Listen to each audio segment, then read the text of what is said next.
আমি মুসাম্মদ রত্না খাতুন, রাজশাহী জেলা মহিলা দলের সাংগঠনিক সম্পাদক। আমি আজকে মনোনয়ন ফর্ম জমা দিলাম। দেশবাসী সহ সকলের কাছে দোয়া চাচ্ছি। সেই সাথে বলতে চাই, আমি বিগত আওয়ামী লীগ ফ্যাসিস্ট সরকারের সময় যত রকমের দলীয় কর্মসূচি আছে সমস্ত কর্মসূচিতে অংশগ্রহণ করছি এবং সামনের সারিতে থেকে নেতৃত্ব দিয়েছি।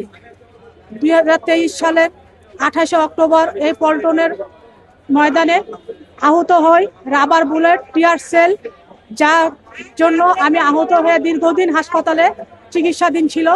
আমার শরীরে রাবার বুলেটের চিহ্ন আছে, মুখে যে স্পট আছে সেগুলো টিয়ার সেলে পুড়ে গেছিল পুরো শরীর।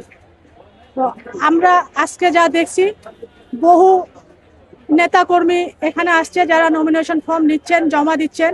আমাদের একটাই প্রশ্ন, বিগত সময়ে আমরা এত নেতাকর্মী দেখি নাই, পাই নাই। আমরা 10 জন নিয়ে মিছিল করেছি, 15 জন নিয়ে মিছিল করেছি, তিতকারির পাত্র হয়েছি, হাসির খোরাক হয়েছি। আমাদেরকে আত্মীয় স্বজন থেকে আমরা বিমুখ ছিলাম, আত্মীয় স্বজন আমাদেরকে আশ্রয় প্রশ্রয় দেয় নাই। আমরা বিএনপি করতাম বলে পুলিশ বারবার বাসায় যেত, হানা দিত। আমার একমাত্র মেয়ের পরীক্ষার সময়তেও আমি বাসায় থাকতে পারিনি, পাশে থাকতে পারিনি। আমার মেয়েকেও তোলার জন্য গেছে, কিন্তু প্রতিবেশী, পাড়া প্রতিবেশীর হস্তক্ষেপে সেটা পারে নাই।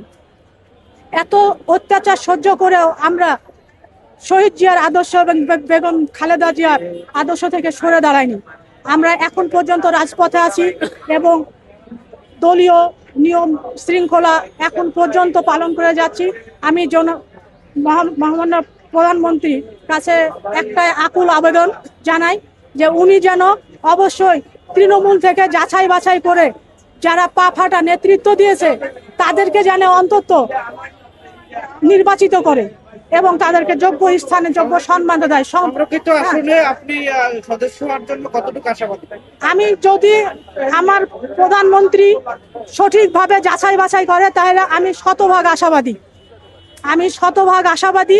যদি উনি আমার যাবতীয় রাজনৈতিক রেকর্ড আছে যাচাই বাছাই করে তাহলে আমি শতভাগ আশাবাদী, ইনশাল্লাহ।